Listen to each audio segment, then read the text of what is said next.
Hi everybody, new year, new seeds to sow, or rather same old seeds, just a new year. But our first seeds of the season are going to be onions.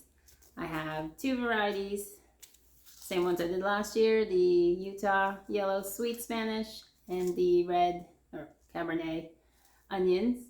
I did really well with the red last year, even though they were tiny. I did get a lot of them to come up. The yellow was not so successful. So that's why this year I'm starting even earlier than I have. And hopefully this is the magic time of year, time of January to do it. I'm hoping to get these out in the ground by March, seeing our weather pattern. If it holds out, maybe we'll have an early spring. And even if we don't, they'll be fine. But I'm hoping the longer they're out, the more bulb they'll have, because that's what I've been missing all these years is the bulbing. I've gotten them to like cocktail size and that's about it. So this will be our year for onions. Now the space they're predominantly going into is a 22-inch by 60-inch Birdie's raised bed. So I can get about 60 in there comfortably if they're spaced roughly 5 inches apart, which the suggestion is 4 to 6 inches. So 5 inches apart should give me enough space and plenty of onions. And I'll oversow so to account for losses, and I'll scatter them around the gardens, hoping to detract all the pests, scatter more onions all over the place this year because I have quite a bit. I recently bought a packet, so that's marked for 2024, but I still have 2 packets that are marked 2023. Now, I have overseasoned onion seeds before, 2 years ago or whatever. And it's known that onion seeds in particular are have a short shelf life. But I found that the seeds that I overlapped into another year did just fine, germinated just fine. So I'm not worried about the ones that I bought this summer for my onions. But yeah, there's at least 250 seeds per packet. So I don't need that much. So I'm not going to be sowing all of these, and likely I'll do the 2023. So I'll have leftovers of the 2024 for next year. But otherwise, yeah, that is today's plan. Now, as you saw from the beginning, I had my soil mix that had been sitting there all summer. So it was pretty dried out. And it consists mainly of coco coir, perlite, vermiculite, worm casting, and rock minerals that I sprinkle in. But it's pretty much a sterile medium, so these will need to be fed at some point once they get going. But yeah, I like this mix. It grows vegetables, at least in the start. And then I put them in slightly deeper containers because we may or may not be holding them indoors for a while. And what else? And I only have these 6. I don't know if I'm going to need all 6 because we, pretty densely packed them. And the roots, they're wiry, really easy to tease out once the time to transplant is. So I'm not worried to get, cover up the whole surface. We'll space them out. But I don't know if I'll need all these containers, but I prepped them anyway just in case. So let's get to it.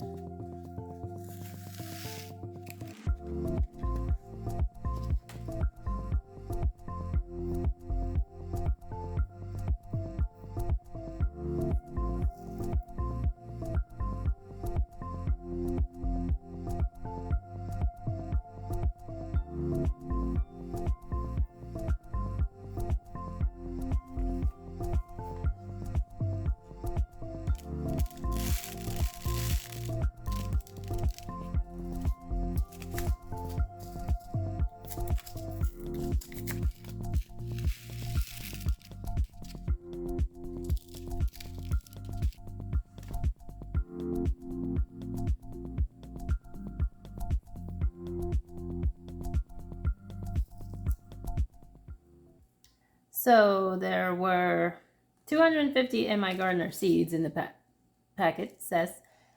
I counted roughly 100 from Botanical Interest in the packet for the yellow, and I'd say about half of that, maybe less, closer to 30 seeds of the red.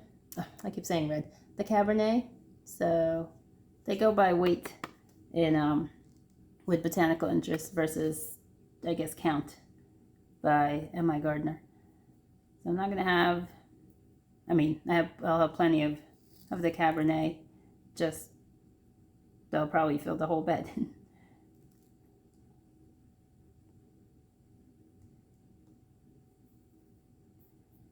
But I will fit all the seeds in just one container here. And I will need to make sure I label this. All right, so I did about half of the yellow already. I don't think I need that many. So for insurance, I already have insurance, I think. What do we want to do here?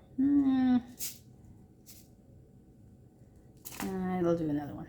Just maybe 20 seeds in this one.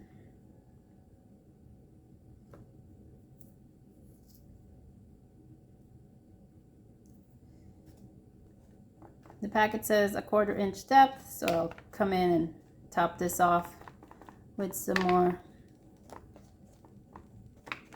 soil. I'm just pressing the seeds down. It takes a week or two for the seeds to come up,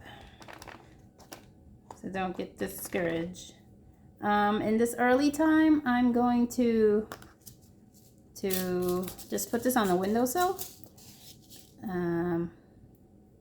It's warmer up here, upstairs. It stays about 60s in the basement, which is where they're going to end up eventually. But I think for the first week or so before they come up, I'll keep them just in the windowsill under regular lighting. Now I came across a little tidbit of knowledge that is one of those, duh, you should have known, you knew that, but you didn't know that kind of thing. But onions in particular, you don't necessarily want to give them like 16 hours of light, because that's what they're used to in the summer, the height of the summer, when they're starting to get really bulby. That's when they're starting to bulb up, when they have that excess amount of sunlight. So in the beginning, you really want to mimic, the sunlight outside. So 10 hours, 12 hours is really all you should be giving them, because you don't want them early on thinking they should be bulbing up because they have all this light. Granted, indoor, grow lights aren't that powerful, but it might still have that effect on them. So somebody commented that somewhere, and it was one of those light bulb moments for me, that could be why I'm not getting the bulbs that I'm looking for, because they're trying to do it earlier, and then when they're finally out there, they've already exhausted themselves or something. So keep the light more in keeping with normal early spring, and then once they get outside, then they'll start going into the progression of more and more sunlight, and they'll go through their processes without more stress, maybe. So that's what I'm going for. Minimal sunlight for these, or light. Whoa, so they'll have their own schedule once they go in the basement under the grow lights. But I thought I'd pass that along in case, it helps anybody out. I'm hoping it helps me out. So I have it here by the window. I put plastic around it just to keep a little bit of humidity in there for a little bit. There's also a humidifier right there, just for general plant health of my house plants. But I did want to show you this. This is the so-called citronella, which it is not. It's more of, what is it? The gardenia, scented, what do they call it? Scented geranium is more correct name for it. But it's flowering. A whole bunch of flowers. It didn't flower when it was in the ground in the summer. It's flowering now. It's so cool. I'm not doing much, just watering it weekly. Did I feed it? I don't remember. I might have fed it recently. But yeah, that's nice to see me not killing plants. Now, I don't really have anything on tap for next week as far as sewing. But my storage unit, not a unit, those photo album thingies, I finally getting it after saying I should have gotten it last year and the year before. But I finally am getting it this weekend, so I'll be going through the seeds and seeing what should be coming next. I know celery is one that takes a while, so I want to get that in soon. But probably herbs. I'm going to get a lot of herbs going, mainly for my seedling sale. So that's on tap for the month of January. Thank you for hanging out with me, and I will talk to you all again soon. Bye.